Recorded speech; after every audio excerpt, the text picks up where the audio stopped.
The boy tugged the Duke of Ashford's coat with a grip that belonged to someone twice his size. "My mama never smiles," he said, and the words landed like a stone thrown through cathedral glass.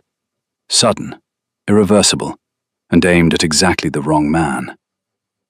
Thomas Hale stood barely as tall as the Duke's hip, his dark curls wild from running, a carved wooden horse clutched in his free hand with the paint worn down to pale grain where his thumb had rubbed it for 2 years.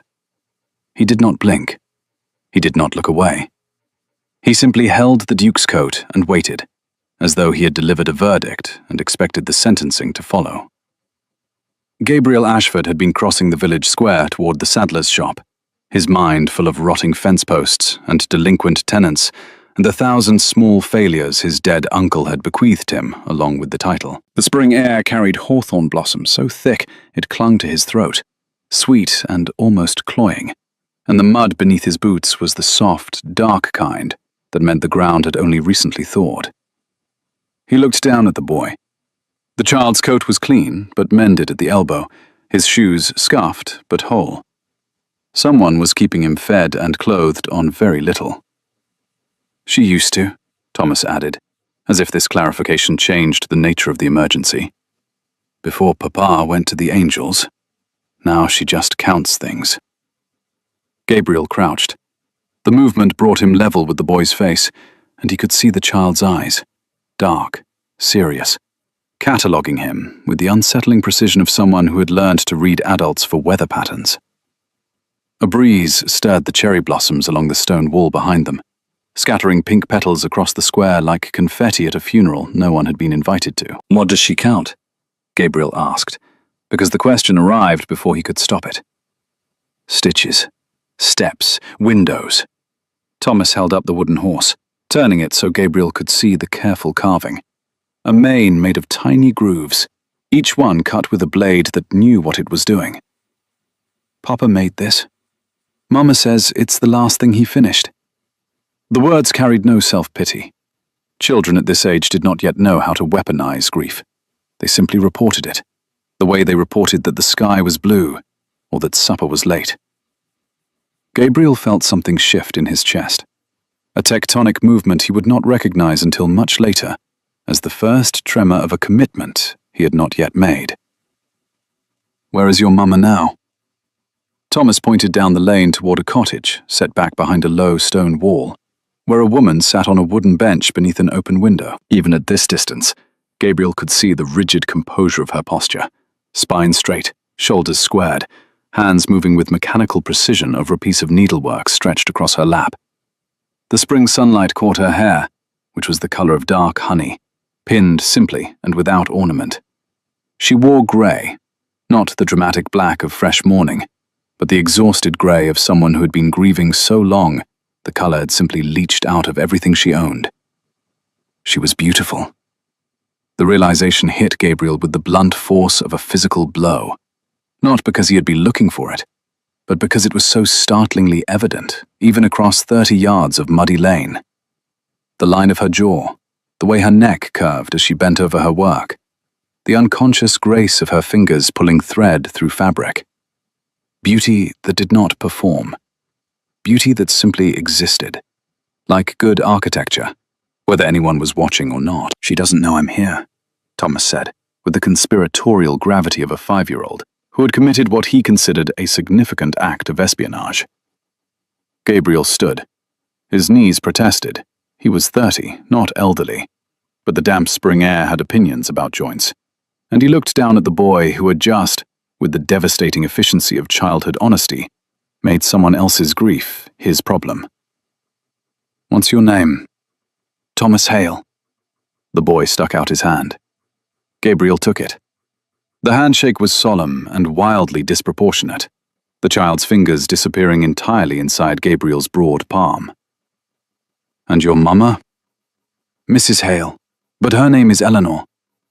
Thomas leaned closer, dropping his voice to a whisper that could have been heard across the county. "She's very clever. She reads books with no pictures." Gabriel glanced again at the cottage. Eleanor Hale had not looked up. Her hands moved, her needle flashed, and around her the spring garden was erupting into life. Green shoots pressing through dark earth, a climbing rose putting out its first tentative leaves along the wall, while she sat in the middle of it, like a woman carved from marble, untouched by the season. He did not know, standing in that square with hawthorn sweetness thick in the air and a child's carved horse still imprinted on his vision, that Eleanor Hale's husband had died at a ball. He did not know the ball had been hosted by his uncle, the previous Duke of Ashford. He did not know that the man whose title he now carried, whose debts he was paying, whose reputation he was trying to salvage, was the reason this woman had stopped smiling. He knew only that a boy had asked him for something, and that he was not the kind of man who could walk away from a child who asked. "Thomas," he said, "I think your mamma might not want a stranger interfering." "You're not a stranger." Thomas pulled the wooden horse through the air in a galloping arc. "You're the Duke. Everyone knows the Duke." Gabriel winced. The title still sat on him like a coat made for someone else, too heavy across the shoulders, too tight in the chest. He had inherited it 7 months ago from an uncle he barely knew, a man whose parties had been legendary and whose ledgers had been catastrophic. The estate was drowning in debt, the tenants were suspicious, and the house itself, Ashford Park, a sprawling pile of limestone and bad decisions, smelled of dust and old secrets and rooms that hadn't been opened in years. "Knowing the Duke," Gabriel said carefully, "is not the same as wanting the Duke on your doorstep." Thomas considered this with the seriousness it deserved. Then he shrugged, a gesture so adult in its resignation that Gabriel almost laughed, and said, "She doesn't want anyone on her doorstep. That's the problem." The hawthorn-scented breeze shifted. Eleanor Hale's needle paused, her head tilted slightly, not toward them, but toward the sound of something Gabriel couldn't hear. A bird, perhaps, or a memory. Her fingers resumed their work. She had counted the pause, Gabriel realized. She had measured even the interruption. He had come to the village to order a new saddle. He left it with an address he had memorized, a name that tasted like something he should have known, and a boy's solemn conviction that the world's most important problem had been successfully delegated.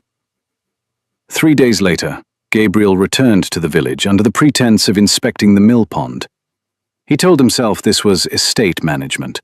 The mill pond was, technically, his responsibility. The fact that his route took him past the cottage on the lane was geography, not intention. Eleanor Hale was in her garden. She knelt in the dark spring earth, pulling weeds with the focused intensity of someone conducting a military campaign against dandelions. Her sleeves were pushed to her elbows, her forearms streaked with soil, and a basket beside her held early greens, radishes, the first thin asparagus, something leafy he couldn't identify. The mud on her hands was the rich black kind that meant good soil, well tended even in grief.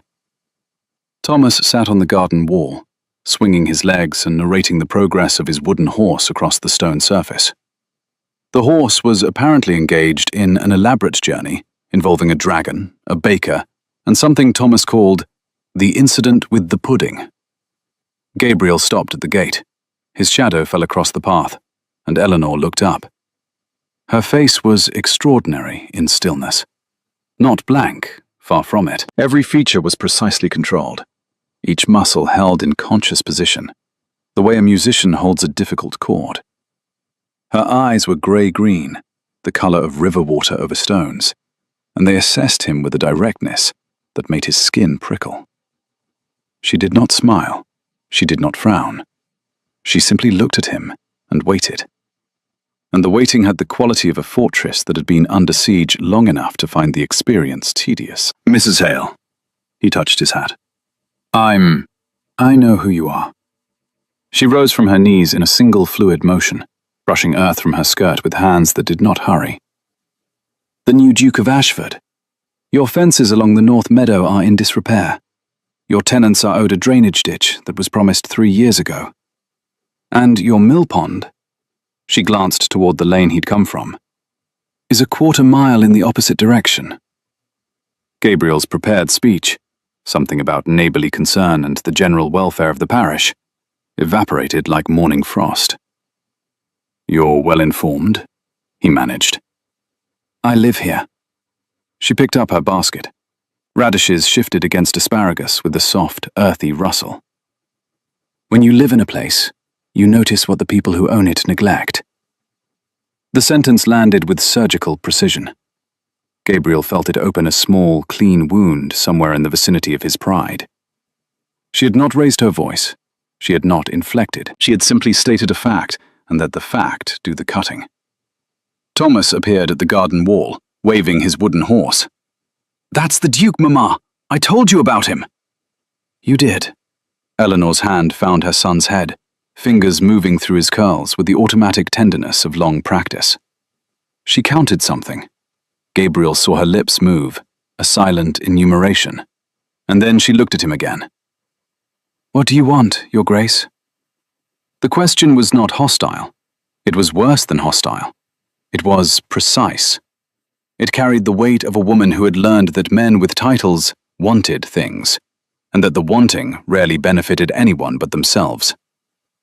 "I wanted to—" He stopped.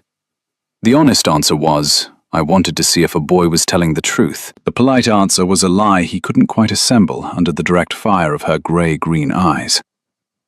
"Your son tells me you're a needlewoman." "My son tells everyone everything." A ghost of something, not quite amusement but its distant cousin, passed across her face and vanished. "Yes, I take commissions. Embroidery, mending, fine work. If you're looking for someone to repair the tapestries at Ashford Park, I should tell you I've seen them, and they're beyond saving." "You've been inside the house." "Your uncle hosted a ball." The words dropped like stones into still water. Her face did not change. Her hands did not move.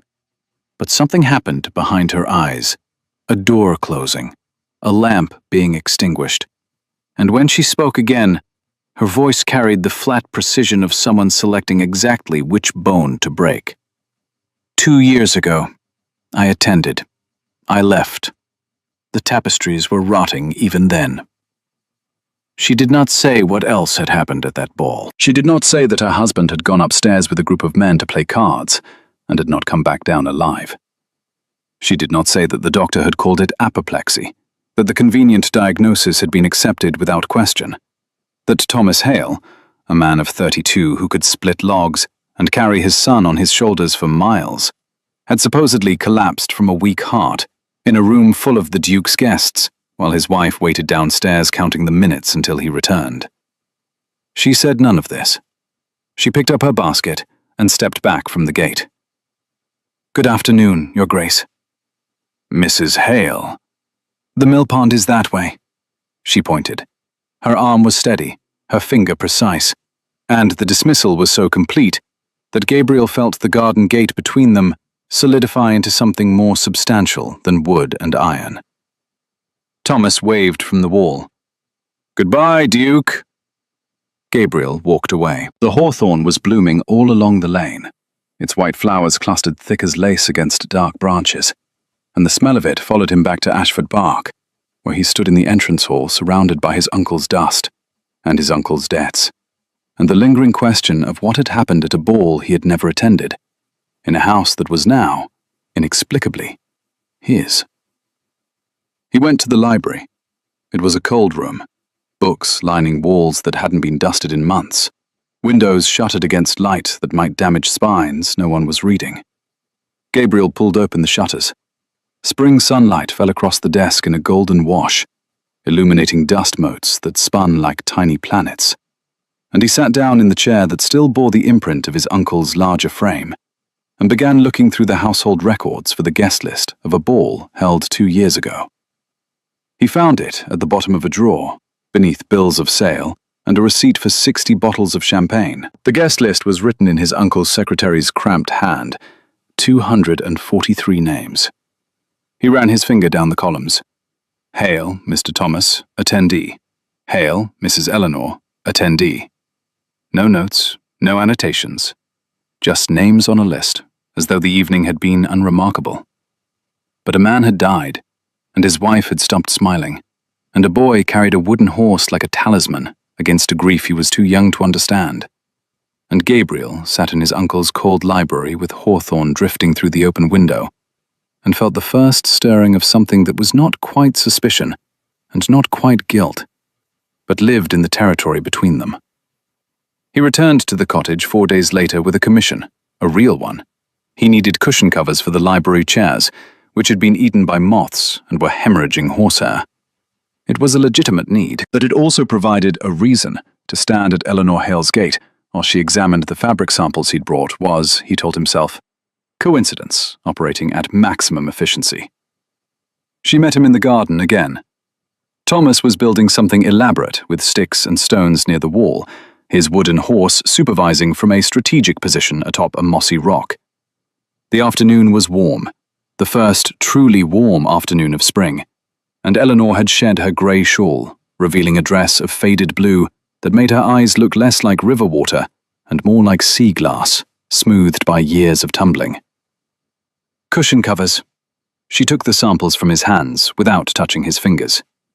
The avoidance was so precise it constituted its own kind of contact, an acknowledgement that touching was a thing that existed and was being deliberately withheld. He told her they were for the library, 6 chairs, and mentioned, as though it were an afterthought, that he had been opening the shutters, that the room got good light in the afternoon. She observed, without inflection and without any visible change in expression, that the moths must appreciate it. Gabriel almost smiled. The remark was unmistakably humor, dry, compressed, arriving like a dart thrown with perfect accuracy from behind a fortification. She examined the fabric, holding each sample to the light with the professional attention of someone who knew thread counts the way a sailor knew wind speeds. Her fingers were long, calloused at the tips from years of needlework, and they moved with a certainty that made Gabriel's chest tighten for reasons he chose not to examine. She selected a deep green damask. It would hide wear and complement the walnut, and set aside a cream brocade with the brisk verdict that it would stain within a month if anyone actually sat in the chairs. When he asked whether she expected no one to sit in them, she folded the rejected sample with geometric precision and told him she expected what she had observed, that the Ashford Park Library had not been used for reading in at least a decade, that his uncle had used it for storing hunting rifles and entertaining guests who had no interest in books. The casual intimacy of her knowledge unsettled him. She seemed to know a great deal about his uncle's habits, and he said so. Her hands stilled. 1 heartbeat, 2, and he could see the rhythm of her counting in the slight movement of her lips before she resumed folding. Small villages, she told him, had long memories. He offered his Christian name, Gabriel, saying the title was only 7 months old, that he was still not used to it. The name left his mouth before his judgment could catch it. She looked at him with an assessment that was thorough, unhurried, and deeply uncomfortable, like being read by someone who understood every language you spoke, including the ones you thought were private. Then she repeated, "Your Grace," with a formality that was a wall rebuilt in real time, brick by deliberate brick, and quoted her price. A fortnight's work, 3 shillings per cover. He told her it was below the going rate. She told him she set her own rates. And when he pressed, she informed him, without heat, but with a finality that permitted no negotiation, that she would not accept charity. She would not pretend that a fair price was an unfair one to satisfy his conscience. She would not inflate her rates so that he could feel generous. 3 negations. I will not, I will not, I will not. Each one a brick in the wall she lived behind, a wall she had been building for 2 years with the same methodical precision she brought to everything, her needlework, her garden, her grief. 18 shillings for 6 covers, Gabriel said. Paid on completion. Paid on completion. She held out her hand for the deposit, a handshake to seal the bargain, and Gabriel took it. Her fingers were cool and strong and calloused, and the contact lasted exactly the duration required by commerce, and not 1 second longer. But in that second, he felt the texture of her, the roughness of labor, the steadiness of someone who held things carefully, because she knew how easily they broke. Thomas looked up from his construction project.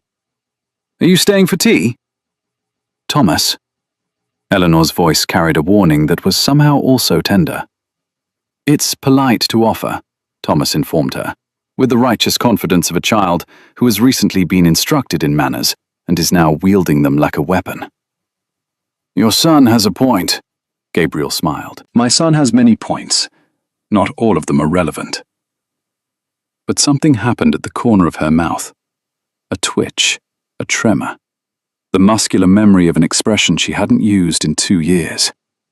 And then it was gone, controlled, counted, filed away. "Good afternoon, Your Grace."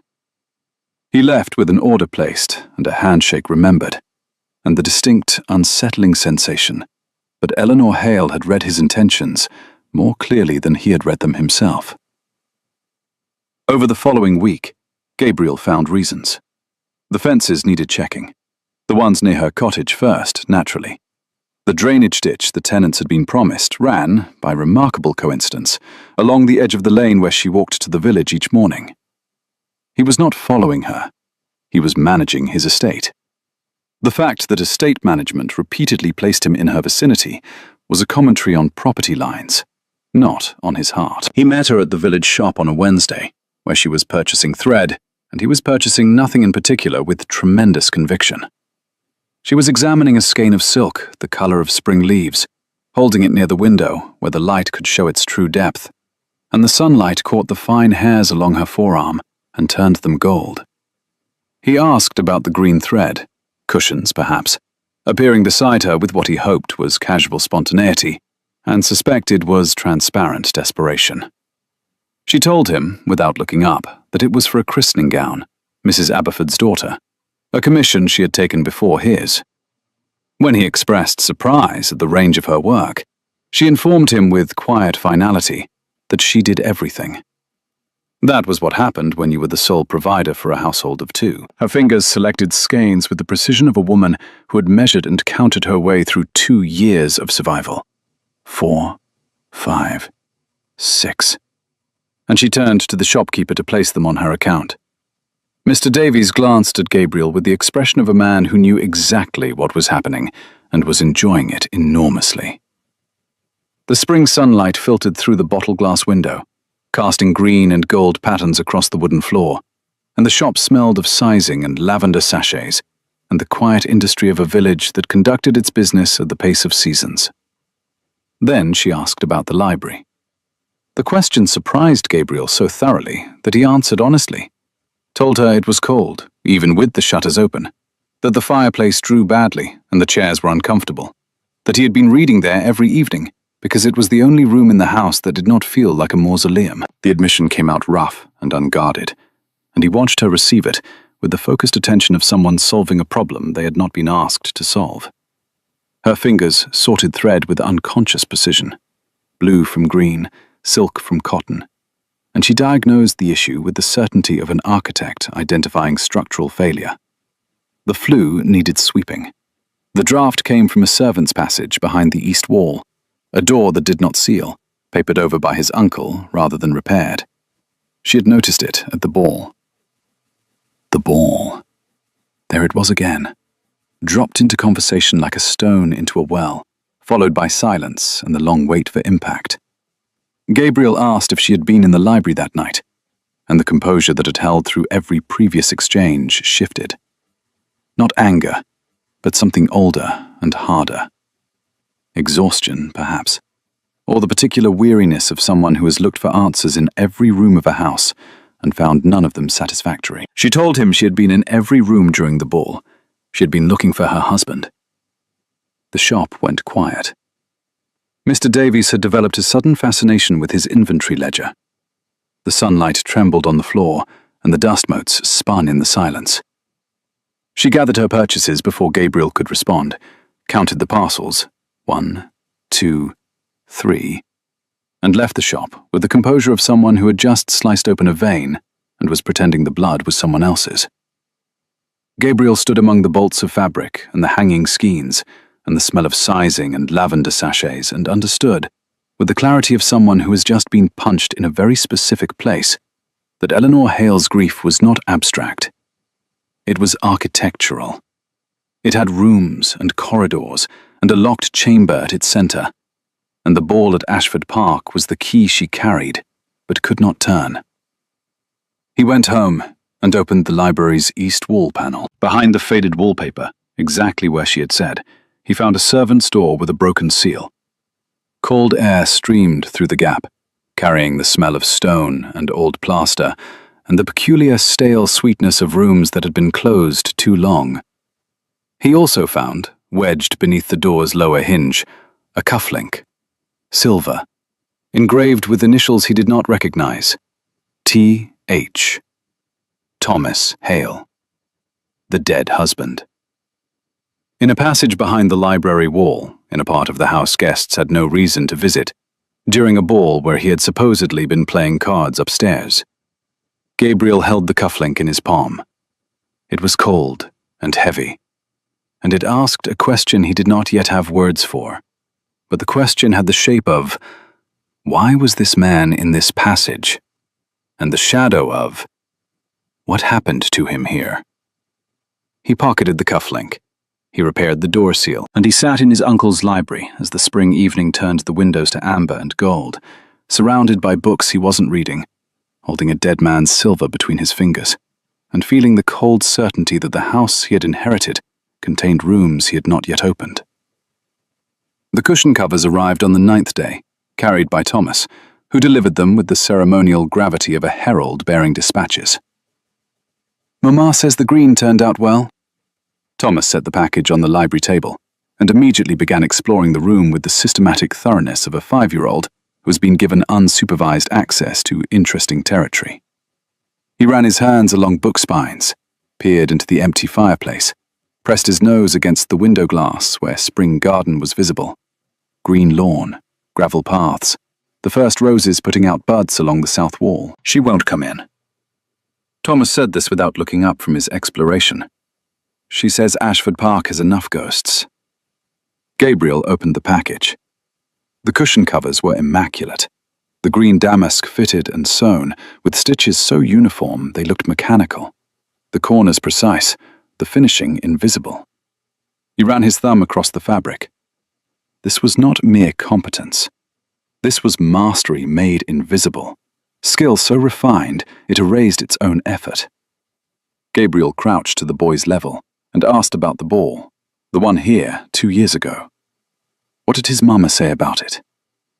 Thomas stopped his exploration. His dark eyes, so like the ones that had assessed Gabriel at the garden gate, turned serious.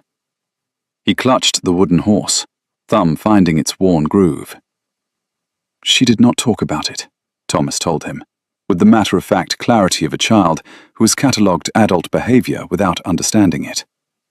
She counted more after. When someone mentioned it, she counted the windows twice. 7 windows in their cottage. She counted them when she was frightened. She had counted a lot when Papa went away. She counted less when they moved to the cottage. But she still counted when something was bad. The boy delivered this intelligence without sadness or alarm, merely reporting the weather patterns of a household where grief had its own arithmetic. Gabriel's hand found the cufflink in his pocket. His fingers closed around it. The cold silver, the engraved initials, the question it embodied. He asked if the boy's mama was frightened of this house. Thomas thought about this with genuine concentration, his brow furrowed, and then said something that landed with the weight of a commission heavier than cushion covers and more binding than commerce. She was frightened, he said, of what had happened in it. Then he looked at Gabriel with an expression far too old for his face, and asked if Gabriel was going to find out what happened. Gabriel looked at this boy, this child, holding a dead man's carved horse in a dead man's duke's library, and felt the ground shift beneath the careful fiction that he was here about upholstery. "Yes," he said, and the word felt like the first honest thing he'd spoken in this house. Thomas nodded, satisfied, and asked to play in the garden. Gabriel told him he could play wherever he liked. The boy vanished through the library door with the velocity of a cannonball. Gabriel heard his footsteps recede down the corridor, heard the heavy front door open and close, heard, faintly through the window, the sound of a child making galloping noises across a gravel path. He sat down at his uncle's desk and began, methodically, to search for records of the ball. What he found, over the following days, assembled itself like a mosaic viewed from increasing distance, meaningless fragments that resolved, piece by piece, into a picture he did not want to see. His uncle's correspondence, stuffed into desk drawers with the organizational philosophy of a man who believed paperwork was beneath him, contained references to a card game. Not cards in the drawing room, where the guests played whist for shillings. Cards in the private study, upstairs, where the stakes were different. A letter from a solicitor, dated 3 weeks after the ball. The matter of Mr. Hale's debt is, as you know, complicated by his unfortunate passing. Mrs. Hale disputes the amount and refuses to acknowledge the vows. I advise discretion. Debt. Vows. A card game with a dead man's markers. Gabriel spread the letters across the desk. The library was warm now. He'd had the flue swept, the door sealed, a fire laid, and the spring evening painted the room in shades of honey and amber. He could smell hawthorn through the open window, and somewhere in the garden Thomas was playing, his small voice carrying fragments of invented narrative through the twilight. A knock at the library door. His housekeeper, Mrs. Marsh, a woman whose loyalty to Ashford Park predated 3 dukes and whose disapproval could curdle cream at 20 paces. "Mrs. Hale is at the door, Your Grace. She says her son was meant to deliver covers and return immediately." The pause that followed contained an entire commentary. That was 4 hours ago. Gabriel gathered the letters into the desk drawer, closed it, and went to the entrance hall. Eleanor stood in the doorway. The evening light was behind her, turning her silhouette sharp and her expression unreadable. She wore the grey dress, always grey, and her hands were clasped at her waist with the controlled tension of someone preventing themselves from making fists. "Thomas." Her voice carried the particular restraint of a mother whose child has been missing long enough to convert worry into fury. "Where is he?" "In the garden. He's been playing, safely, for several hours. I should have sent word." "Yes." The single syllable contained an assessment, a verdict, and a sentence. "You should have." "Mama!" Thomas materialized from the darkness of the garden, wooden horse held aloft, face flushed with the particular joy of a child who has had an unexpectedly excellent afternoon. "The Duke has a pond, with actual fish!" Eleanor's hands unclenched. She crouched, caught her son, pulled him against her with a fierceness that made Gabriel step back. Her eyes closed. Her lips moved, counting, he knew now. Counting heartbeats or breaths, or the specific number of seconds required for the panic to recede. 4, she whispered. 4 hours, Thomas. I was playing. I know. She stood, lifting him to her hip with the practiced ease of a woman who had been carrying this weight, all of it, every kind of it, alone. Her eyes met Gabriel's over her son's dark curls, and what he saw there was not anger. It was something far more dangerous. It was the look of a woman who had lost one person in this house and would not, could not, lose another. Gabriel apologized, genuinely. She shifted Thomas on her hip, the boy already drowsy, his head dropping to her shoulder, the wooden horse dangling from slack fingers, and told him that words were easy. She had found, she said, that men with titles apologized beautifully and changed nothing. The observation landed with surgical precision, and Gabriel felt it open the same small wound she had opened in the garden weeks ago, when she had told him his fences were in disrepair. He told her to come back tomorrow, to bring Thomas. He would show her what he had found. Her stillness intensified, the particular quality of someone who has heard something unexpected and is calculating its implications at speed.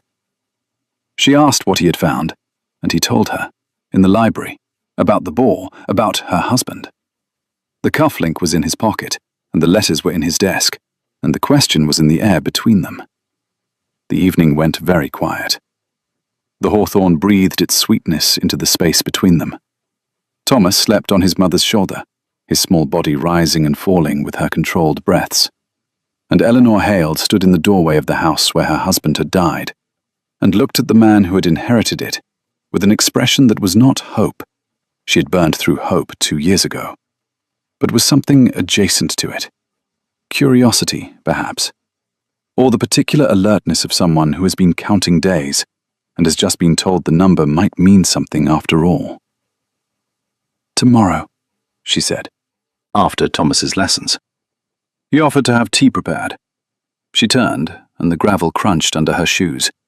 Each step measured, counted, precise, and told him she did not want his tea. She wanted the truth about what happened to her husband in his house. She walked away into the spring twilight with her sleeping son, and her unanswered questions, and the carved wooden horse swinging gently from the boy's dreaming hand. Gabriel watched until the darkness and the hawthorn swallowed them both, and then he went back to the library and sat among his uncle's papers, and began to understand that the house he had inherited was not merely neglected. It was guilty. She arrived at 2:30, alone. Thomas was with the vicar's wife, who gave him lessons in letters and sums, and tolerated his wooden horse's participation in both subjects. Eleanor wore the grey dress. Was there another? Gabriel wondered. And her hair was pinned with the same severe simplicity, and she carried herself through the entrance hall of Ashford Park with the controlled precision of someone walking into a room where a bomb might be hidden. Gabriel led her to the library. She paused at the door. He watched her count the windows, he thought, or the books, or the paces between the door and the desk. And then she entered with the deliberate footfall of someone who has decided that retreat is no longer an option. "You've changed it." She looked at the fire, the swept hearth, the open shutters, the new green cushions on the chairs. It was colder before, and darker. It was a room designed to keep people out. I'm trying to make it a room that lets people in. She sat, not in the cushioned chairs, on the straight-backed wooden chair by the desk, as if comfort were a concession she was not prepared to make. Her hands folded in her lap. She counted the folds. Gabriel saw her fingers move. 1, 2, 3. And then she looked at him, with the grey-green eyes that missed nothing. "Show me." He placed the cufflink on the desk between them. Silver. Eleanor's breath caught. It was the first uncontrolled sound he had heard her make, a small, sharp intake that sounded like paper tearing. Her hand reached for it, stopped, hovered. Her fingers trembled. She counted. He could see the effort of it, the lips moving, the deliberate imposition of order on a body that wanted to collapse. She asked where he had found it, her voice steady, her hands not. He told her, behind the library wall, in a servant's passage concealed by wallpaper, the cufflink wedged beneath the hinge. She picked it up. Her thumb traced the initials the way Thomas's thumb traced the mane of the wooden horse, with the same worn, repetitive devotion to an object that connected the living to the dead. She closed her eyes. Her lips moved. 7. The number of windows in her cottage. The number that meant safety. When her eyes opened, she told him her husband had been wearing both cufflinks at the ball. He had kissed her before he went upstairs, and she had felt the cuff against her wrist. She set the cufflink down with the precision of someone placing a chess piece, and asked the question that had been forming since she first saw the silver on the desk. He was supposed to have been playing cards in the drawing room. Why was he in a servant's passage? Gabriel sat across from her. The desk between them was wide and polished, and held, in its drawers, the letters he was about to show her. He did not know, he admitted, but he had found more. He laid out the correspondence. The solicitor's letter about disputed debts, a note in his uncle's hand, cramped, hasty, written after midnight, referencing the Hale situation and recommending silence as the most prudent course. A receipt for a payment made to the doctor who had signed the death certificate.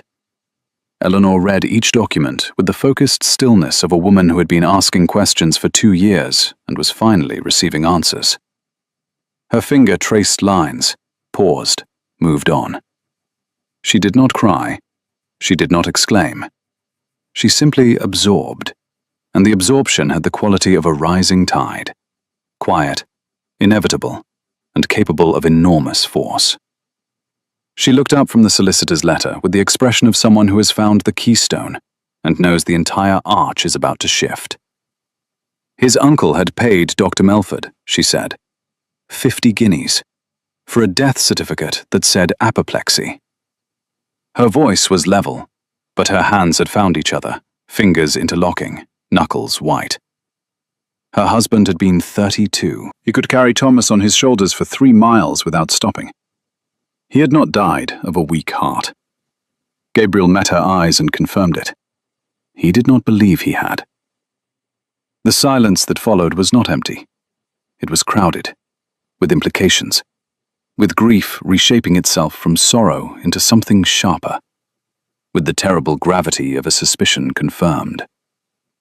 She asked him why he was showing her this. The question was pure steel rose, not grateful, not relieved, but precise, interrogative, weapon drawn. Gabriel leaned forward, his broad palms pressing flat into the polished desk, and told her the truth as plainly as he could. Because it had happened in his house, under his family's roof. Because he would not inherit a title and ignore what it cost. She studied him. The assessment lasted long enough that Gabriel felt it in his muscles, a physical examination conducted entirely through eye contact. She was looking for the lie. She was looking for the angle, the self-interest, the manipulation that her experience told her must be present, because men with power always wanted something. She asked what he wanted. The same question from the garden gate, the same precision, and then asked why. Because your son carries a wooden horse like a prayer. Because you count windows when you're frightened. Because a man died here, and someone paid to make it look natural. And I am not. His hands pressed harder into the wood, knuckles whitening to match hers. I am not my uncle. I will not be his silence. Eleanor's chin lifted. The movement was small, a fraction of an inch, but it changed the architecture of her face, shifting it from assessment to something that might, under very specific conditions, eventually become alliance. If I help you, she said, it is not because I trust you. It is because I have been looking for 2 years, and I am tired of looking alone. Understood. And if I discover that you knew, that any part of you knew what your family did, I will take my son and leave, and you will never find either of us again. Also understood. She held out her hand, the same handshake as before. Commerce, contract, terms agreed. Gabriel took it. Her fingers were cool and calloused, and this time she did not pull away immediately. She held on for 1 beat longer than necessary. Not warmth, not affection, but something that lived in the space where trust might eventually be constructed. The card game, she said, releasing his hand. Start with the card game. Thomas was invited to play by Lord Brathwaite, your uncle's closest friend. I want to know who else was at that table. I'll find the records, and I'll tell you what I know. She straightened in her chair. I have spent 2 years asking questions in this village. I know which servants were dismissed after the ball. I know which debts were quietly settled. I know the name of every man who went upstairs that night. She began to speak, and Gabriel listened, and the library that had been cold and dark and full of secrets began, slowly, to become a room where those secrets were examined in good light. They worked through the afternoon. Eleanor produced, from a leather wallet she carried in her skirt pocket, a folded sheet of paper, covered in her precise handwriting. Names, dates, amounts, questions. She had been investigating for 2 years, alone, with nothing but a widow's determination and a village's reluctant whispers. What she had assembled was not proof. It was the architecture of proof. the scaffolding that showed where the building stood, even though the building itself had been torn down. Thomas Hale had gone upstairs at 11 o'clock on the night of the ball. Lord Brathwaite had invited him to a private card game, high stakes, gentlemen only. 2 other men had been present, Sir Marcus Fell, and a man Eleanor knew only as Mr. Blackwood. By midnight, Thomas Hale was dead. By morning, the doctor had signed the certificate, the body had been removed, and Lord Brathwaite had left for London on the first coach.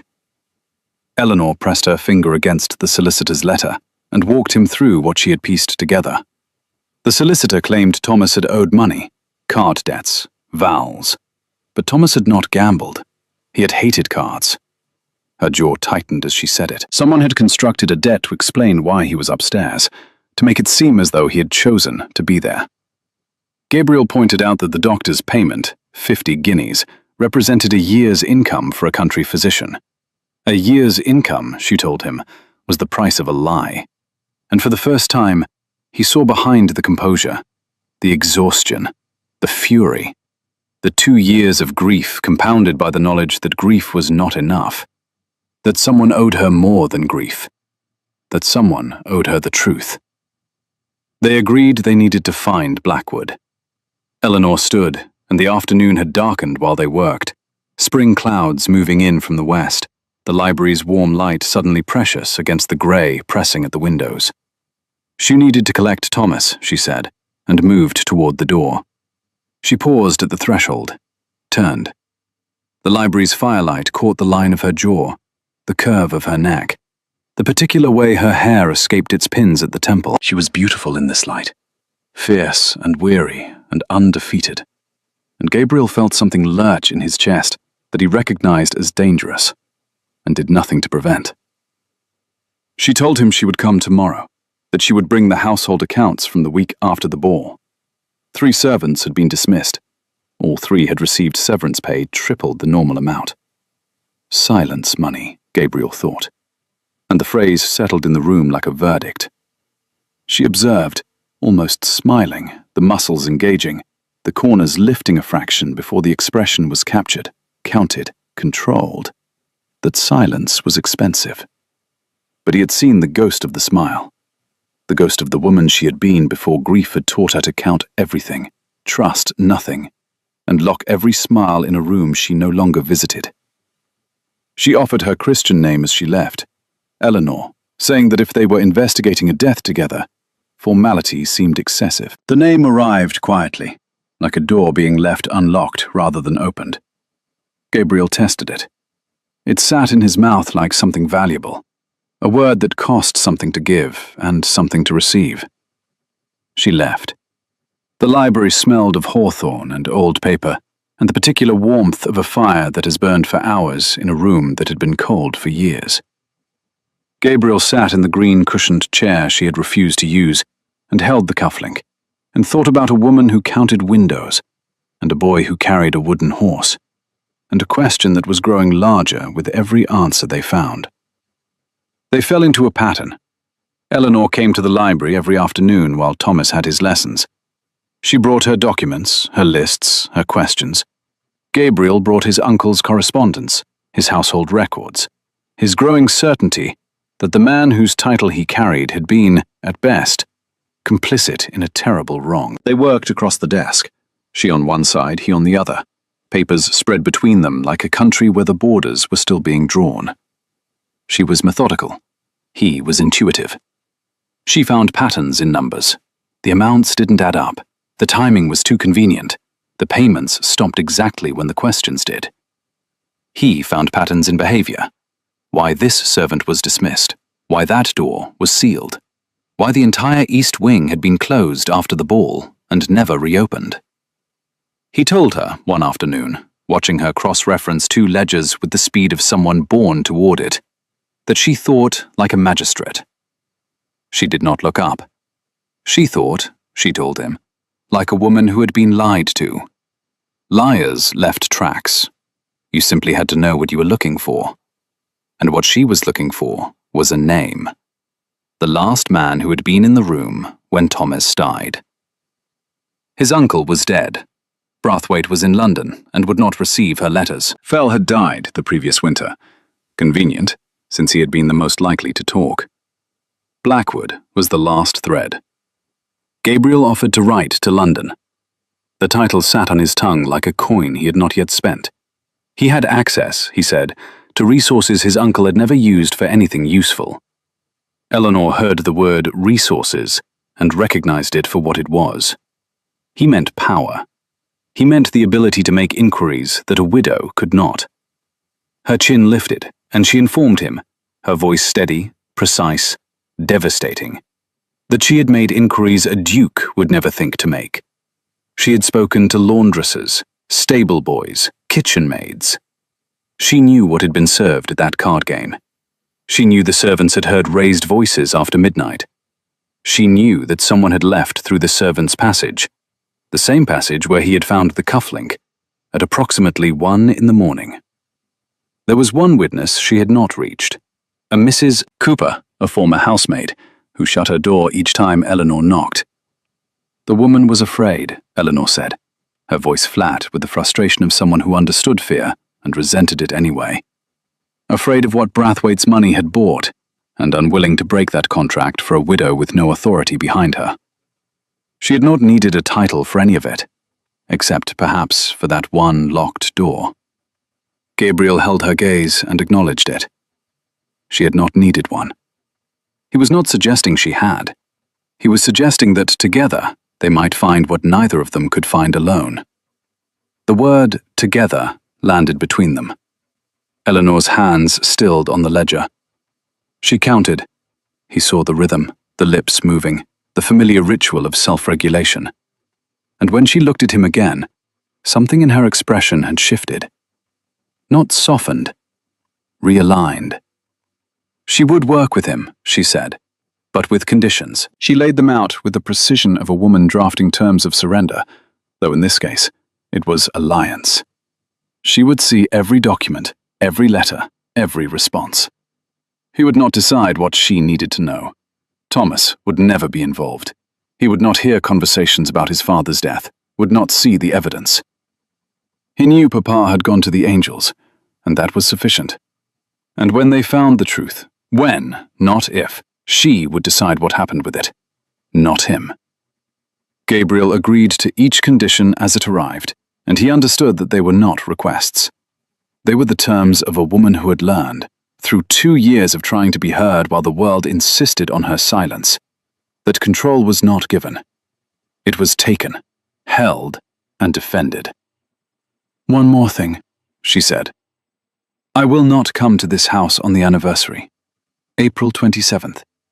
That is mine." April 27th, Gabriel repeated. It was 12 days away. The ball had been on April 27th, 2 years ago.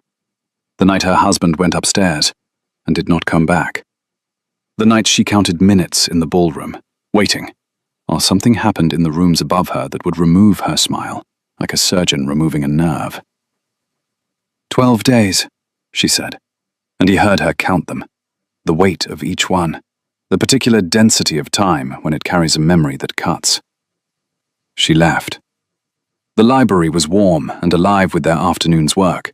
Papers spread, tea growing cold, the green cushions bearing the impression of Gabriel's weight, where he sat reading while she paced and catalogued and built her case. It was, he realized, the first time this room had felt like something other than a mausoleum. She had brought life into it, simply by refusing to let death have the last word.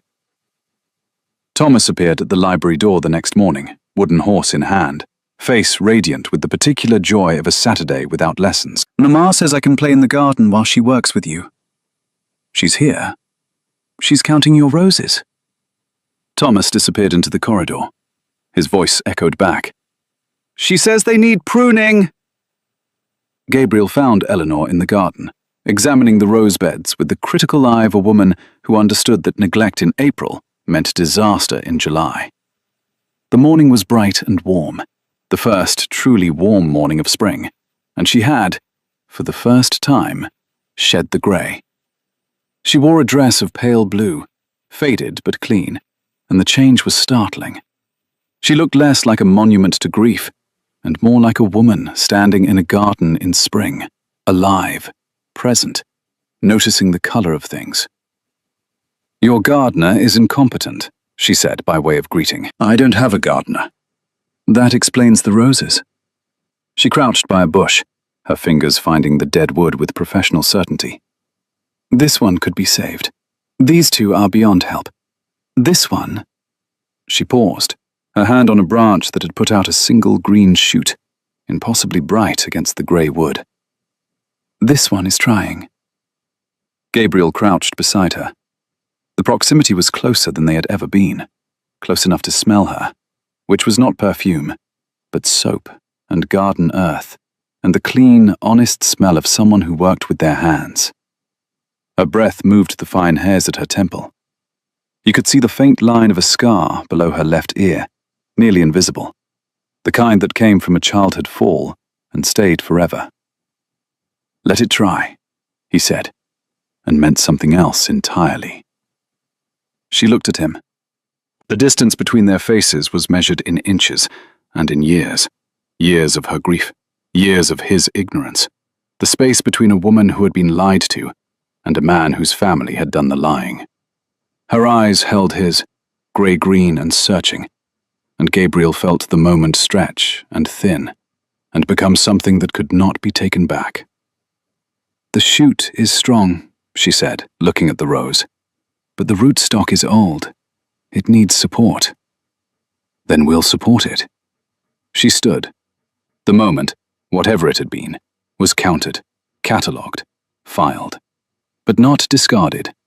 He could see that in the way she did not immediately step back, in the way her hand brushed the rose's new leaf as she straightened, in the way she turned to watch Thomas galloping across the lawn with his wooden horse, and that her eyes stay soft for 3 full seconds before the composure returned.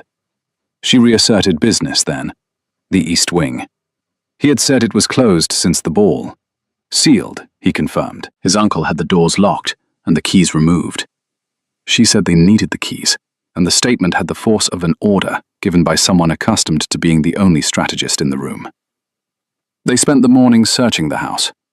Thomas played in the garden, safely visible through every window they passed, his voice carrying fragments of horse narrative through the spring air.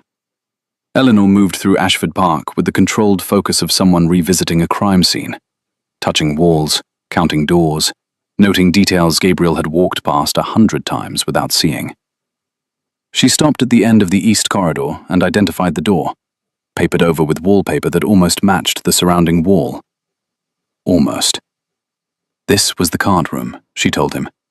His uncle had sealed it. Gabriel pressed his palm against the wallpaper. Beneath it, the door was solid oak, and the lock, when he peeled back the paper, an act that felt like peeling back a lie, was heavy brass, untouched by 2 years of concealment. He said he would have it opened, but Eleanor's hand found his arm before he could step back. The touch was brief, purposeful, and searing. Her calloused fingers on his forearm, pressure and release, a physical comma in the sentence of their investigation. "Not yet," she told him. They needed to know what they were looking for before they opened it. If someone had cleaned that room, they had been thorough. But if they had sealed it instead of cleaning it, then something was still in there that could not be removed. She let go of his arm. Her hand returned to her side and counted. He saw the fingers move, thumb touching each fingertip in sequence, a private rosary of self-control. She would bring what she had gathered from the servants' accounts tomorrow. They would know what had been moved and what had not. They opened the door on a Thursday. Gabriel had the lock picked by a locksmith from the neighboring town, not the local one, at Eleanor's insistence, because local men have local loyalties, and your uncle's reach did not die with him. The room exhaled when the door opened. 2 years of sealed air, smelling of dust and cold plaster, and something else, something fainter, darker, the olfactory ghost of candle smoke and spilled wine, and a night that had gone wrong. The card table was still set. 4 chairs, 4 glasses, 1 overturned. A scatter of cards, not in play formation but thrown, dropped, abandoned in haste. Eleanor stepped inside. She moved to the table with the careful precision of a woman walking across ice. Her fingers hovered above the cards, not touching. 4 glasses. She counted them. 4 chairs. Brathwaite, Fell, Blackwood, Thomas. Her finger traced the air above the overturned glass. This was Thomas's seat. He was left-handed. The glass is positioned to the left. Gabriel watched her work. She was magnificent in her focus. Every movement deliberate, every observation precise. Her grief transmuted into the cold fire of investigation. This was the steel rose at full bloom, composed, devastating, and conducting a 2-year reckoning in the room where it began. There! She pointed to the floor near the fireplace. A dark stain, not large, but unmistakable against the pale stone. That isn't wine. Gabriel crouched. The stain was brown with age, roughly the size of his palm, and it marked the stone with the permanence of something that had soaked in before anyone thought to clean it. They sealed the room instead of cleaning it, Eleanor said. Her voice was absolutely steady. Her hands, clasped at her waist, were white-knuckled. Because the stain wouldn't come out. Because whatever happened here left a mark they couldn't remove. Eleanor, he hit his head. She was counting now, lips moving, eyes fixed on the stain, the ritual working overtime to hold together what was threatening to come apart. Someone, whatever happened during that card game, Thomas hit his head on the hearthstone. The doctor wrote apoplexy, but it was a blow, a fall, something that split the skin and left a mark on the floor. And they called it a weak heart and sent me home with a body and a lie. The room was very quiet. Spring light fell through the dusty window, catching motes that spun in the disturbed air. And outside, Thomas's voice rose in cheerful narrative about his wooden horse's latest adventure, sweet and oblivious and safe. I'm sorry. Gabriel's voice came out rough, the words abraded by the weight of an apology that could not possibly be adequate. Eleanor, I am sorry. Don't. She held up one hand. Don't apologize for something you didn't do. Find out who did. She turned and walked out of the room. Her steps were measured. He counted them himself, hearing the rhythm she imposed on her own feet, the discipline of a woman who refused to run from anything, even the room where her husband had died. 7 steps to the corridor. 7, like the windows in her cottage, the number that meant safety. Gabriel stood alone in the card room, with its set table and its overturned glass, and its stain on the hearthstone, and felt the full weight of inheritance. Not money, not title, not property, but the accumulated consequence of what his family had done and hidden and sealed behind a door and hoped the world would forget. He locked the room, not to conceal it, to preserve it. Evidence. The words sat in his mind with a new and terrible clarity. That evening, he wrote to London.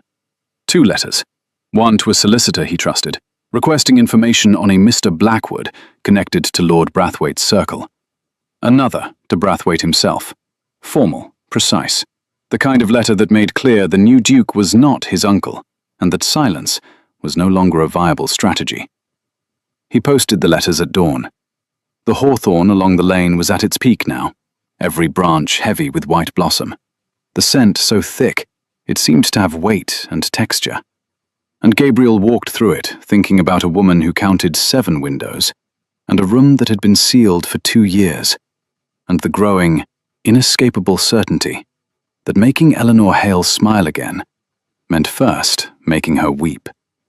With the relief of truth, if not with the comfort of justice. Eleanor arrived the next afternoon with a basket. Thomas was behind her, wooden horse in one hand, a biscuit in the other, both receiving equal attention.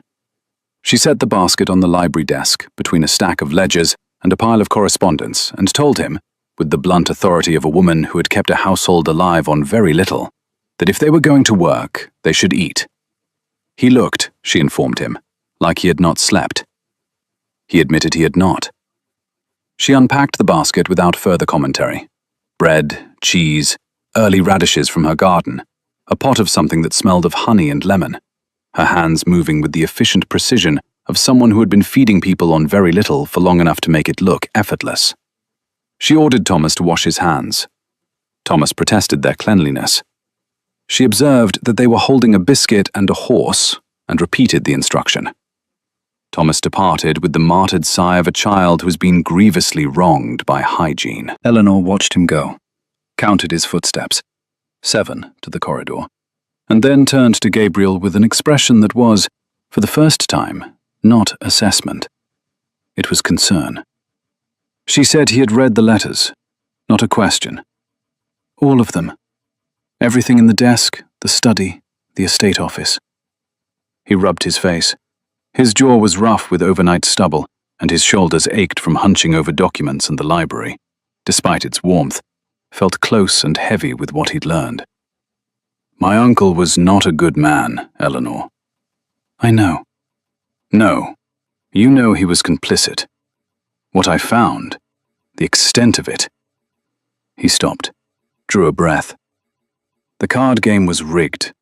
Brathwaite and your uncle, my uncle, they ran it as a scheme. Wealthy men with debts, invited to a private game where the stakes were controlled and the outcomes predetermined.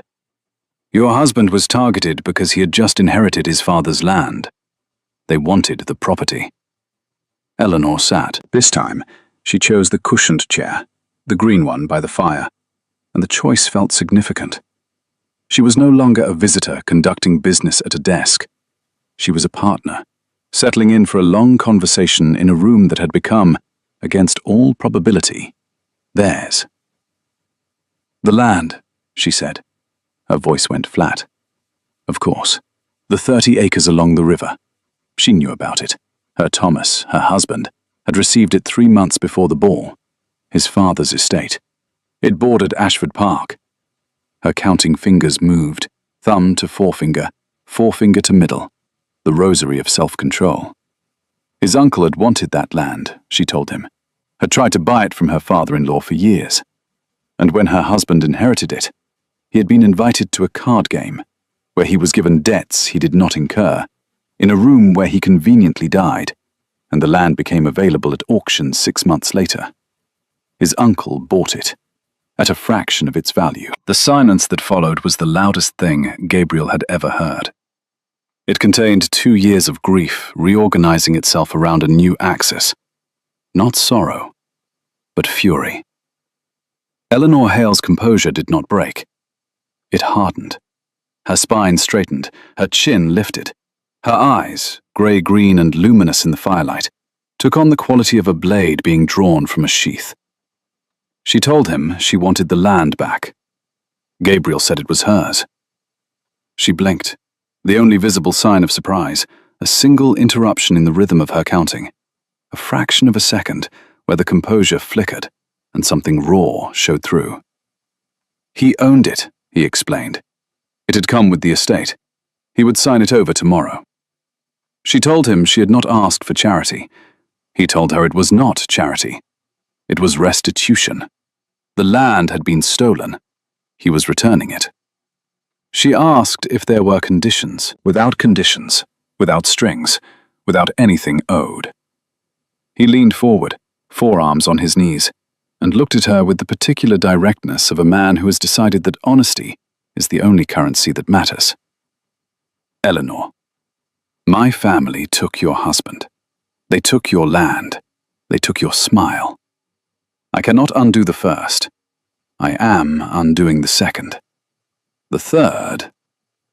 He stopped. His hands opened, palms up, empty and honest and very large.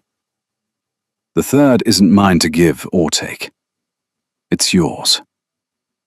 Thomas returned, hands ostentatiously clean, and climbed into the chair beside his mother. He leaned against her shoulder, wooden horse positioned on the arm of the chair, and looked at Gabriel with the unblinking assessment of a child who understands more than adults believe. Are you making Mama sad again? No, Eleanor said, and her voice was strange, thicker, less controlled, as though the precise mechanism that governed her speech had loosened by a single degree. He's making me angry. That's different. Is angry better than sad? She looked down at her son. Her hand found his curls, moved through them with the tenderness that was the one thing she never controlled, never counted, never measured. The hawthorn-scented breeze moved through the open library window, carrying the particular warmth of a spring afternoon that had decided to be generous. Yes, she said. Angry is much better than sad. Gabriel watched them, the woman and the boy, her fierce composure and his innocent gravity, the carved horse standing sentinel on the chair arm, and felt the ground shift again beneath him. The tectonic movement that had begun in the village square when a boy tugged his coat and stated an impossible problem. He was falling. He knew it. The knowledge arrived not as a revelation, but as a recognition, the way you recognize a landscape you've seen in a painting before visiting in person. He had been fawning since the garden, since the handshake, since she told him his fences were in disrepair, with the devastating precision of a woman who noticed everything and forgave nothing. He was falling, and she was counting, and somewhere between his descent and her arithmetic, a story was being written that neither of them had planned. The letter from Brathwaite arrived on the 25th of April, 2 days before the anniversary. Gabriel opened it in the library, where the afternoon light fell warm and golden across the desk, and Eleanor's empty chair waited by the fire, and the words on the paper turned the warmth to ice. Your uncle's debts are your debts, Ashford. The arrangement was mutual. If you pursue this matter, I will ensure that the circumstances of Mr. Hale's death are reframed in ways you will find professionally and personally devastating. Blackwood is my man. He will say what I tell him to say. Drop this, or I will destroy you before you destroy me. Gabriel read the letter twice, 3 times. His hands, which could bend a horseshoe and lift a loaded saddle one-handed, trembled with the particular vibration of fury held under extreme control. Blackwood was lost to them.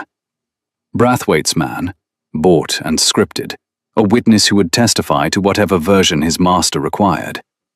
The last thread Eleanor had been chasing for 2 years had just been cut. But the letter's very desperation pointed Gabriel toward a different thread, the one Eleanor had identified weeks ago. The housemaid who would not open her door for a widow. A duke, however, was a different matter. He did not show Eleanor the letter, not because he was hiding it, he would show her everything he had promised, but because the anniversary was 2 days away, and she had asked for that day, and he would not load her with his enemy's threats when she was already carrying the weight of memory. Instead, he went to the village. He found Mr. Davies at the shop, who confirmed Mrs. Cooper's address, the former housemaid Eleanor had tried and failed to reach. Mrs. Cooper was 72, hard of hearing, and possessed of the particular moral clarity that comes from having nothing left to lose. She sat in her cottage kitchen, a cup of tea in spotted hands, and looked at Gabriel with the sharp eyes of a woman who had been carrying a secret for 2 years and was tired of the weight. She had wondered, she told him, when someone would come to ask. His uncle had told them not to speak of it, paid them well not to. But money did not buy silence. It rented it. And the lease had expired. She told him everything. The card game, the argument. Thomas Hale had discovered the game was fixed, had accused Braithwaite, had stood and thrown his cards and declared he was leaving to fetch the magistrate. The scuffle. Braithwaite's push, not hard, not intended to kill, but aimed at a man standing too close to a stone hearth. The fall, the crack, the silence that followed, thick and terrible and permanent. It had been an accident, she said, setting down her teacup with the decisive click of a woman delivering testimony, that became a crime when they covered it up. His uncle had paid the doctor. Braithwaite had paid the servants. And that poor woman downstairs, counting the minutes, waiting for a husband who was already gone. Mrs. Cooper stopped there. Even after 2 years, the memory had weight. Gabriel asked her to write it down, everything she had told him. He would bring a solicitor. Mrs. Cooper straightened, and in the gesture Gabriel saw a ghost of Eleanor's composure, a different generation's version of the same refusal to be broken. She told him she would write it herself. She had been writing it for 2 years, she said, waiting for someone who deserved to read it. He left her cottage with a promise and a date, the 28th, after the anniversary, after Eleanor had survived another April 27th, after the counting had reached its annual peak and begun, slowly, to subside. The anniversary passed. Gabriel stayed away from the cottage, as she had asked. He spent the day in the library, reading his uncle's letters and mapping the network of complicity that had turned a man's death into a line item in a household budget. The hawthorn was beginning to fade now, the first petals falling, white as paper, collecting in the corners of the windowsills, and the spring was tipping toward a warmer, fuller season. Thomas appeared at the library window the next morning, face pressed against the glass, breath fogging a circle around his nose. His voice came through muffled, but brutally clear. His mamma had cried yesterday. She had counted all the windows 3 times. Then she had cried. Then she had made him supper and read him a story, and cried again when she thought he was asleep. The boy delivered this report with the solemn precision of a child who has observed something important and does not yet understand why it hurts to say it aloud. Gabriel opened the window. Thomas's face was serious, his wooden horse held tight. Gabriel asked if she was all right today. Thomas considered the question with genuine care and reported that she was cross. Cross, he decided, was better than crying. Gabriel smiled at the boy, despite the ache in his chest, and agreed. Much better. Thomas relayed the final piece of his dispatch. His mamma was coming at 2 o'clock, and Gabriel should have the solicitor's letter ready. Eleanor arrived at 2. She was wearing the grey again, appropriate for the day after an anniversary. But her hair was different, looser, less pinned, less controlled, as though the previous day's grief had exhausted even her capacity for discipline, and she had rebuilt herself this morning with slightly less scaffolding. She walked into the library, saw the letter from Braithwaite on the desk, where Gabriel had left it in plain sight, picked it up, and read it standing. Her voice was steady as she read. He was threatening him, she said. Gabriel corrected her. Threatening them. She set the letter down and disagreed with the flat authority of a woman who had already lost everything worth threatening. He was threatening Gabriel. She had nothing left for Braithwaite to take. She looked at him with the particular clarity of someone who has passed through the worst and found, on the other side, a landscape that holds no more fear, and asked what he had done about it. He told her. Mrs. Cooper. The written testimony. The solicitor from London arriving next week. The evidence they had assembled. The cufflink, the sealed room, the stain on the hearth, the payments, the letters. The case was circumstantial but damning, and Braithwaite's letter was, itself, an admission that there was something to conceal. Eleanor listened. She sat in the green chair, her chair now, by unspoken agreement, and her hands rested in her lap without counting. The stillness was different today. Not the controlled stillness of a woman holding herself together, but the quieter stillness of someone whose pieces had been rearranged by grief and anger, and the slow, tentative work of being believed. Then she told him about the spring assembly, a ball in 10 days where the county gathered and where Braithwaite would certainly appear. He never missed the social season. If they presented the evidence publicly, she began, and Gabriel tried to stop her. A ball was where her husband had died. She knew exactly what had happened at a ball. Her voice did not rise. It dropped. Lower. Harder. The frequency of a blade being sharpened. She would not let a ball be the end of this story. She would make it the end of his. Gabriel looked at her. This woman who had lost her husband at a ball and was choosing to fight at one, who had spent 2 years counting and was now choosing to stop, who had been silent and was now choosing to speak, and felt the last, thin barrier between admiration and love dissolve like sugar in warm water. He mentioned, carefully, that she would need a dress, something other than grey. She stood and told him she had a dress, the one she had worn to his uncle's ball, the last thing she owned that her husband had ever seen her in. She would wear it because she wanted to, she told him, not because he wanted her to, not because the occasion demanded it. She moved toward the door, and in the movement Gabriel saw the grace, the deliberate beauty she had been hiding under grief for 2 years. The instinctive precision of a dancer who walks without an audience, owing nothing to performance and everything to the body's own memory of elegance. At the threshold she paused and used his name, Gabriel, for the second time, and the word carried more weight than before. A door not just unlocked, but opened, a fraction of an inch. If he danced with her at the assembly, she told him, she would expect him to keep up. She left. The library was warm and bright and alive, and the green chair held the ghost of her presence. And Gabriel stood in the middle of a room that his uncle had used to store rifles, and thought about a woman who was choosing to fight, and felt, for the first time since inheriting a title he hadn't wanted and a house full of secrets he hadn't known, that the fight might be worth winning. The spring assembly was held at the Mercer Rooms in the market town, 3 miles from Ashford Park. The evening was soft and warm, late April tipping into May, the air carrying the last of the hawthorn and the first of the wild roses. The sky still light at 8 o'clock, with the long, generous dusk of an English spring. Gabriel arrived in his uncle's carriage, which he had cleaned and which still smelled faintly of the previous Duke's cigars, despite his best efforts. He wore black, not morning black, but the sharp, deliberate black of a man who intended to be noticed. His shoulders filled the doorway of the Mercer Rooms, and he felt the crowd's attention shift the way iron filings shift near a magnet, every head turning, every conversation adjusting. He scanned the room. Braithwaite was already there, a large man, florid, with the particular confidence of someone who has never been seriously challenged.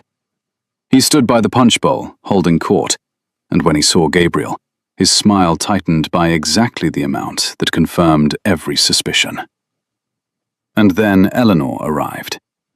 She wore blue, not the faded blue of her cottage dress, but a deep, luminous sapphire that caught the candlelight and held it.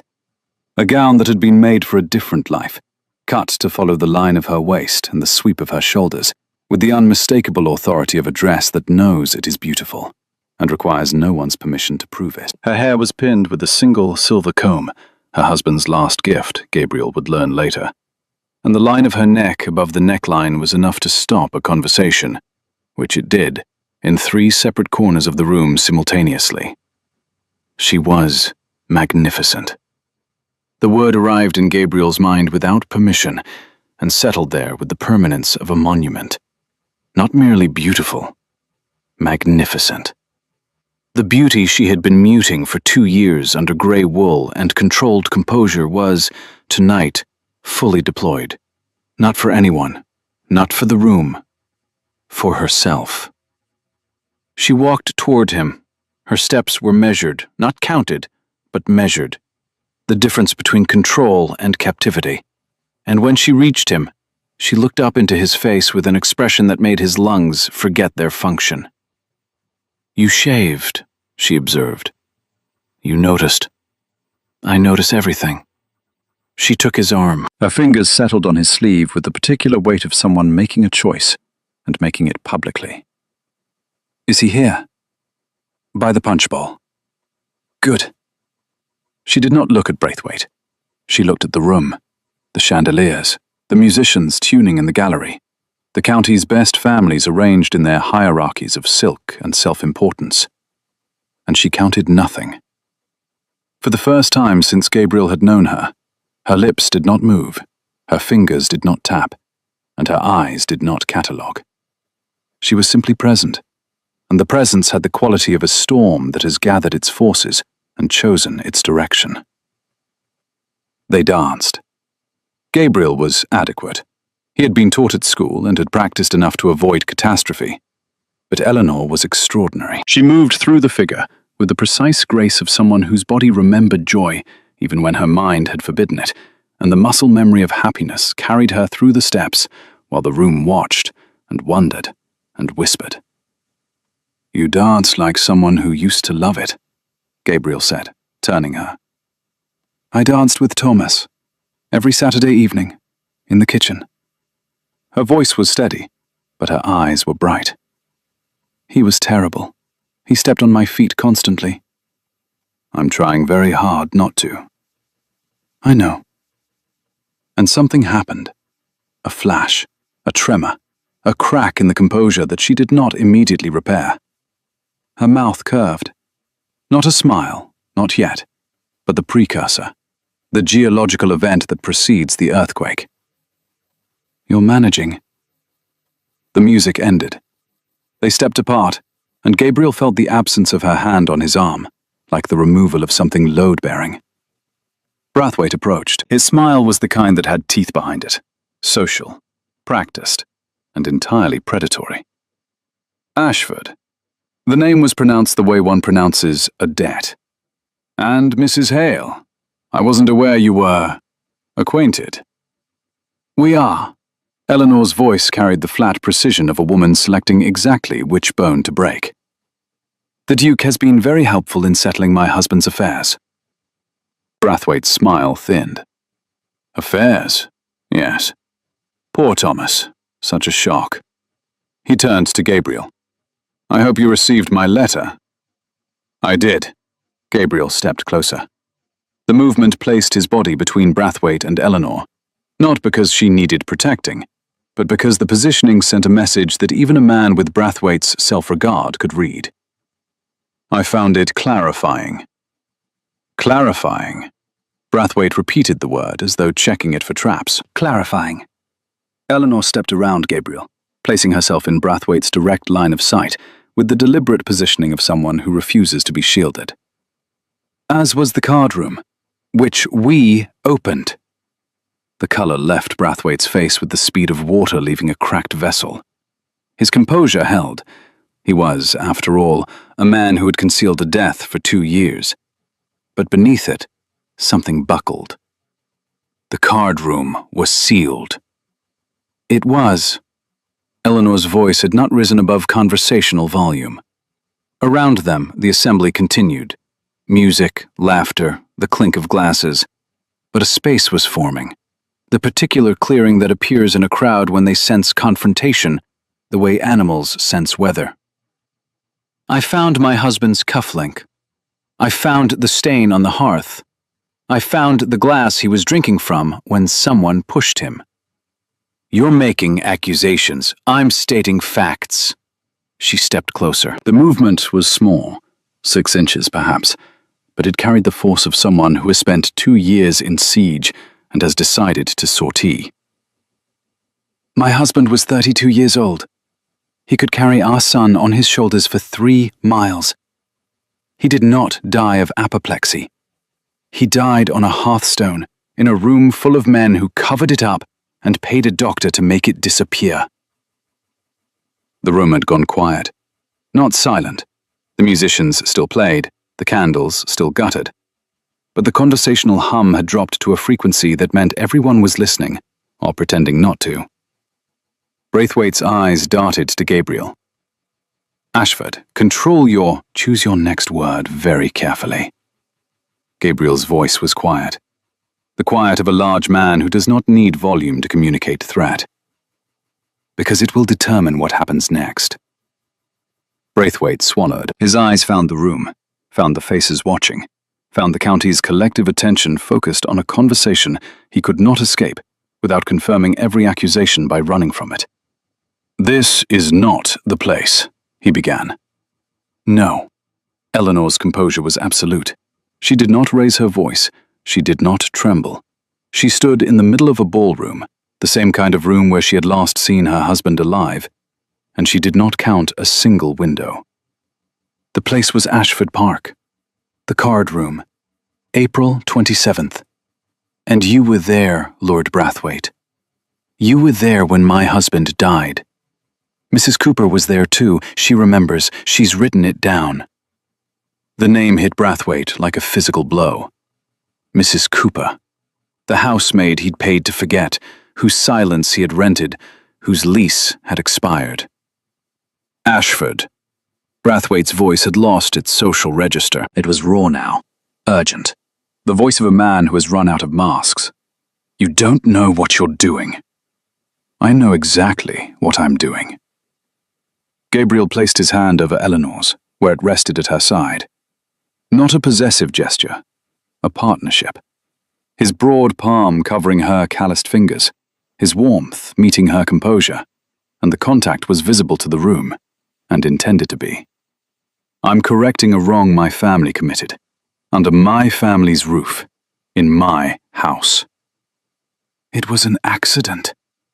The words broke from Braithwaite like water from a crack in a dam, uncontrolled, desperate, the confession that a guilty man makes when the alternative is worse.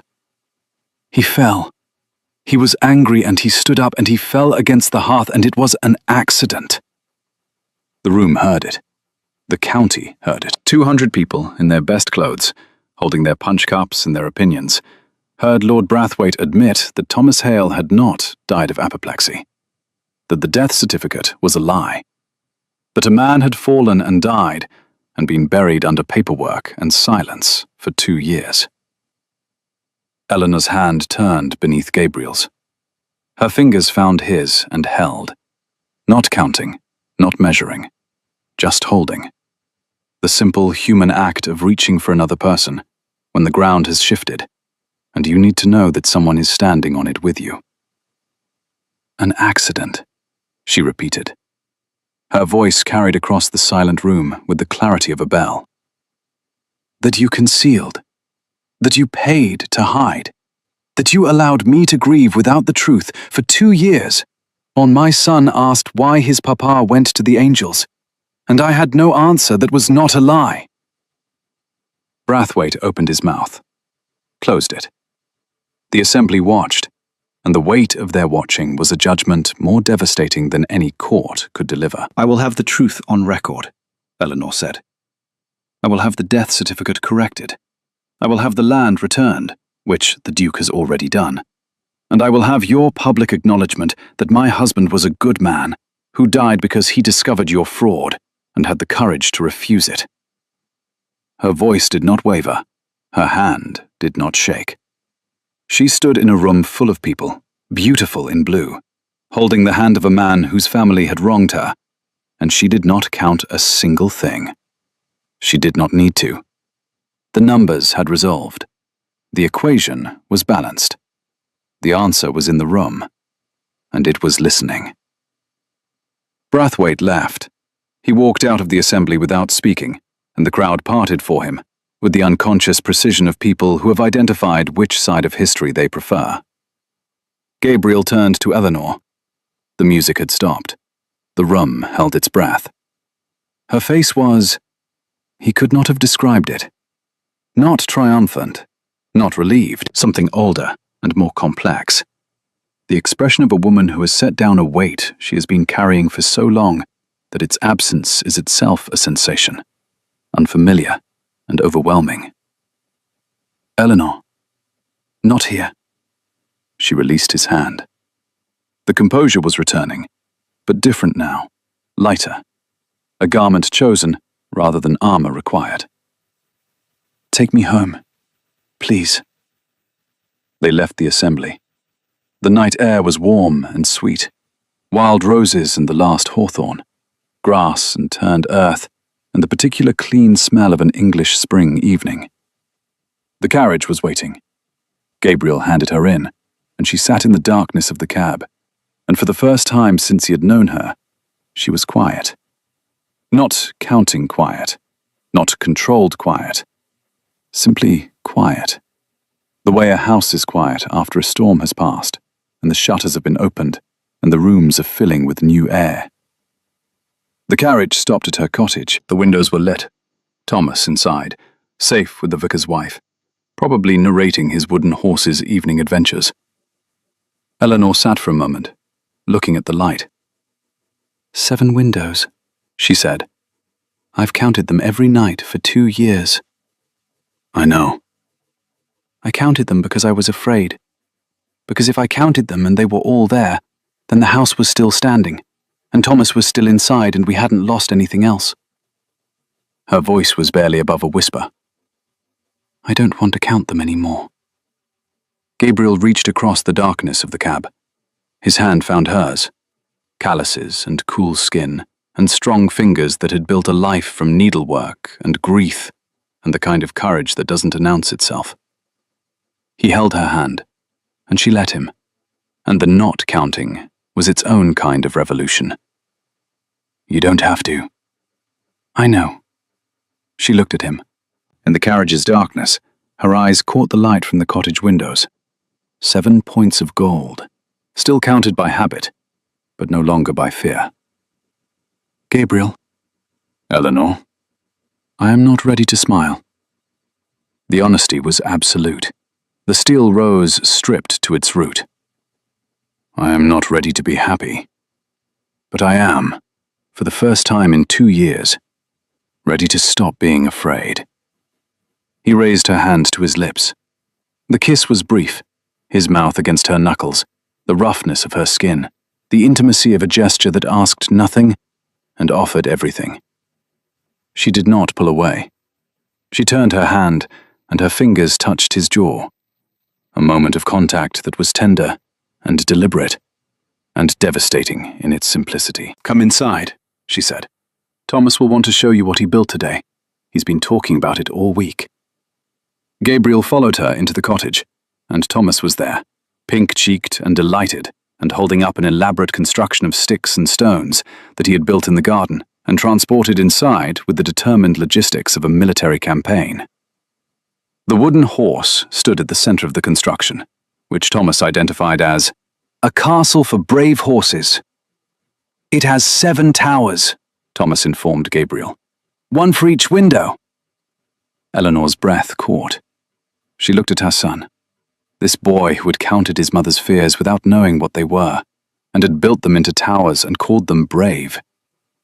And something happened, something that started in the corners of her mouth and traveled to her eyes and transformed her face from beautiful composure to something beyond beauty, something alive and aching and exactly as devastating as Gabriel had imagined it would be.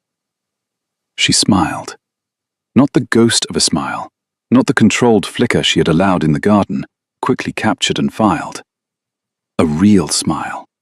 The kind that rearranges a face and reveals the person who has been hiding behind it. Her eyes creased. Her lips parted. The expression was rusty and unpracticed, and it wobbled slightly, like a fawn taking its first steps. And it was the most extraordinary thing Gabriel had ever seen. Thomas looked up. Mama? It's beautiful, darling. Her voice cracked on the word beautiful. She knelt and pulled her son against her, and the smile pressed into his dark curls where only he could feel it, and her shoulders shook once, just once, with the particular tremor of a woman releasing something she has been holding for 2 years. Gabriel stood in the cottage doorway, watching them. The wooden horse presided over its castle of 7 towers. The evening light through the 7 windows made patterns on the stone floor. The hawthorn outside was fading, its last flowers carrying the scent of a season that had changed everything. And inside this small, warm room, a woman was smiling, and a boy was laughing, and a man was understanding, with the clarity of total certainty, that this was the life he wanted. Not the title, not the house, not the library full of books. This. Exactly this. 2 weeks later, on an evening when the hawthorn had given way to wild roses and the library at Ashford Park was warm and bright and smelled of beeswax candles and the particular sweet ink Eleanor used for her ledger work, Gabriel asked. Not on his knees. He was sitting in the green chair that had become his, across from her green chair that had become hers, with Thomas asleep on the library sofa under a blanket, the wooden horse tucked under his arm, and the evening pouring through the open windows like something liquid and golden. Eleanor spoke before he had finished the sentence. She had conditions, she said. Gabriel stopped mid-word and pointed out that he had not actually asked yet. She set down her needlework, the final cushion cover, the 7th, an addition to the original 6, made from the leftover damask without being asked. and told him he had been asking for 3 weeks. He asked every time he opened a shutter, every time he repaired a fence, every time he let Thomas play in the garden and remembered to send word. She knew what he was going to say. She had conditions. She laid them out with the same precision she brought to ledger work and needlework and grief. The cottage stayed hers. Whatever happened, wherever they lived, it and the land would be in her name, and Thomas would inherit them directly. Gabriel agreed without hesitation. She would manage the household accounts, all of them, because his uncle's finances had been a disaster, and no one with any competence had been allowed near the books. Gabriel told her he would have insisted on this himself. And Thomas. Her voice changed here, softer and fiercer simultaneously, the frequency reserved for the one thing that overrode all her composure. Thomas would choose his own life, not the church, not the military, not the law. Whatever he wanted. Gabriel echoed the words back to her, whatever he wanted. She looked at him. The assessment was thorough, unhurried, and for the first time, it contained no suspicion. She was not looking for a lie. She was looking at a man who had dismantled his own family's crime to give her the truth, who had returned stolen land without conditions, who had stood between her and a ballroom full of whispers and chosen her side without hesitation. She had one more condition, she told him. He said to name it. Ask me properly. Gabriel leaned forward. His hands, broad, calloused from the estate work he insisted on doing himself, large enough to engulf hers, rested on his knees. The library was quiet, except for Thomas's breathing and the crackle of the fire and the evening birdsong through the open window. Eleanor Hale, I'm not asking you to be the Duchess of Ashford. I'm not asking you to fix my house, or manage my debts, or redeem my family's name. I am asking you, specifically, only, entirely you, to let me be the man who makes you tea in the morning, and argues about rose pruning, and listens to Thomas explain the geopolitical situation of his wooden horse kingdom. He paused. I love you. I have loved you since you told me my fences were in disrepair. I will love you regardless of your answer, but I am hoping, very much, that you will say yes. She did not say yes immediately. She counted, and then stopped, caught herself, smiled at the catching, a small, private expression that was funnier than she would have admitted. Yes, she said. With conditions noted. Conditions noted. She held out her hand, the handshake, their third, their commerce, their contract, their language, and Gabriel took it, and held it, and then pulled gently, so that she came forward from her chair, and he stood to meet her, and they were standing in the library, very close, in the warm light. And when he kissed her, it was not the literary kiss of a story. It was the real kiss of two people who had earned it, whose mouths knew each other's names, and whose hands knew each other's calluses, and whose bodies recognized, with the simple certainty of a lock meeting its key, that this was where they had been heading since a boy tugged a coat in a village square and stated the problem that had brought them here. Thomas stirred on the sofa. Are you kissing? They separated. Gabriel's ears turned red. Eleanor's composure, for once, was entirely absent, replaced by an expression that could only be described as flustered, which looked so unexpected on her controlled features that Gabriel laughed, and the laughter broke something open in the room. A final seal, a last door, the wall behind which joy had been locked for 2 years. Go to sleep, Thomas, Eleanor said, with precisely zero authority. I knew it. Thomas pulled the blanket over his head, but his voice carried, muffled and smug. The wooden horse said so. The summer came. The hawthorn faded, and the roses took over, climbing the cottage walls, arching over the garden gate, filling the Ashford Park library with fragrance through windows that were never closed. The library was unrecognizable now. The dust was gone. The shutters were permanently open. The green chairs were joined by a small chair that Thomas had claimed as his own, and the desk held Eleanor's ledgers, alongside Gabriel's correspondence and Thomas's drawings, which depicted a range of subjects, including, but not limited to, horses, castles, fish from the pond, and what Thomas described as the Duke making faces at breakfast. Eleanor managed the estate accounts with the ruthless efficiency of someone who had kept a household alive on needlework for 2 years, and understood the value of every penny with a precision that made the previous steward weep with professional shame. She did not count windows anymore. She counted other things: rose blooms, account entries, the days until the drainage ditch was finally completed. But the counting had changed. It was no longer a wall. It was a tool. Thomas rode on Gabriel's shoulders through the garden, pointing at birds and narrating elaborate adventures for his wooden horse, which now lived on the library mantelpiece between a first edition of Fielding and a pot of Eleanor's ink. The paint was almost entirely worn away now, the carving smoothed by years of a child's devotion, and in the summer light it had the quality of a talisman that has fulfilled its purpose and can finally rest.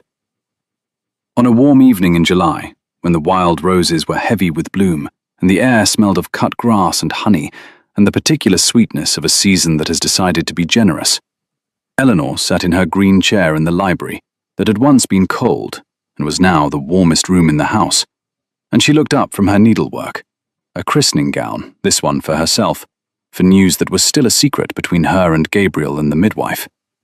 And she smiled. Not the smile of the assembly, fierce and hard-won, not the smile of the cottage, cracked and trembling and new. This was the smile of a woman who had passed through grief and come out the other side and found, waiting for her, a life she had not been counting on. A warm room, an open window, a man who had dismantled his own family's lie to give her the truth. A boy on the library floor, galloping a worn wooden horse across the carpet, making sounds of thunder and joy. Thomas looked up. "Mama's smiling again," he told the horse. "Yes," Eleanor said. "She is." "If you stayed until the end, I want you to know, the hours you spend here mean everything. I'd love to know, was there a moment that caught you? A line that landed? Tell me in the comments. And if this is your first time here, come sit by the fire, subscribe, and I'll have another story waiting for you soon."